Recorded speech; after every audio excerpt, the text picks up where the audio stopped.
So they don't have a virus that is resistant to the drug, and yet the virus is growing despite taking the drug.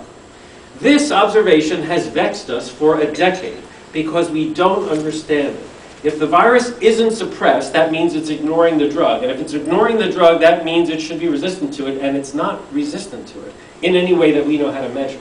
That lopinavir or any PI as monotherapy has a risk of leaving low-level resistance that we don't understand why it's there, but nucleosides seem to address it.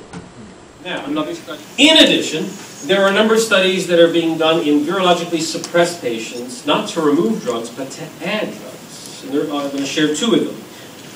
The whole concept here is, if we have a patient whose viral load is less than 50, is that complete suppression? Or is there still room to further suppress? But the punchline of which is that there's a lot still to be learned. There is still a sense that something isn't fully correct in our HIV patients, but it isn't as simple as let's just add another drug and quiet this down, because sometimes things don't do anything, and sometimes things change in the paradoxically opposite. So there are, in fact, several new antivirals that are anticipated in the coming years. None of them are protease inhibitors. There's no protease. None of us seem to know why it isn't here yet. Theoretically, one of these days, generic 3TC will arrive and may or may not change what we do and what we can afford to do. Nevertheless, there are a couple of generics, and 3TC generic might be an important one if it ever gets here.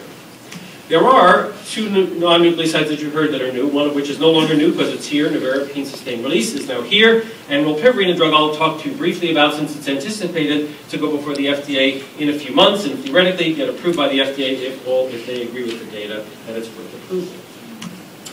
And then there's also a couple of novel drugs. The novel booster instead of ritonavir called cobicistat is in active phase 3 development.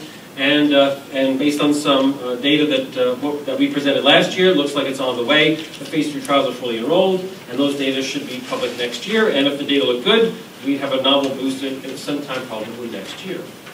And then finally, we've got the additional classes of drugs, and the only two new drugs in that field would be the integrase inhibitor elvitegravir, and the one being developed by ViiV called dolutegravir, formerly 572. So the field does have some new drugs to look forward to. And so we are entering an efficacy era in which we are looking at studies that have 70% efficacy and not 20% efficacy, 30% efficacy as we've had Hep C with co-infected patients, an era that's pretty exciting for those of you who are taking care of patients who are duly infected. So with that, let me stop and turn it over to your questions. Thank you.